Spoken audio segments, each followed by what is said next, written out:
जिथे बँका आणि प्रशासन अद्याप शेतकऱ्यांचे अश्रू पुसू शकलं नाही, तिथे एका चिमुकल्यानं हा प्रयत्न केलाय। सीना नदीला आलेल्या महापुरात अडकलेली शेती, विद्यार्थ्यांची भिजलेली पुस्तकं, दप्तरं सगळंच पाण्यात गेलं। माढा तालुक्यातील वडशेच्या 5 वर्ष वयाच्या ध्रुव बालाजी लोकरेच्या संवेदनशील मनाला ही बाब खूप खटकली। त्यांना 2 वर्ष साठवून ठेवलेल्या आपल्या पिगी बँकेतील रक्कम थेट सोलापूर जिल्ह्याचे जिल्हाधिकारी कुमार आशीर्वाद यांच्या कार्यालयात जाऊन सुपूर्द केली।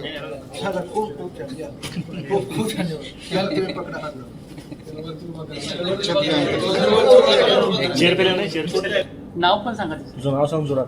जोरात नाव सांग तुझं नाव सांग बाळा। ध्रुव लोकरे मदत दे।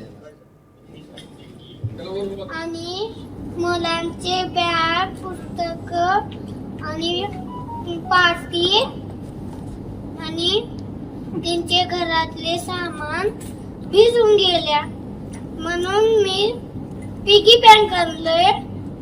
त्यांच्या मदतीसाठी मी पिगी बँक आणलाय। धन्यवाद।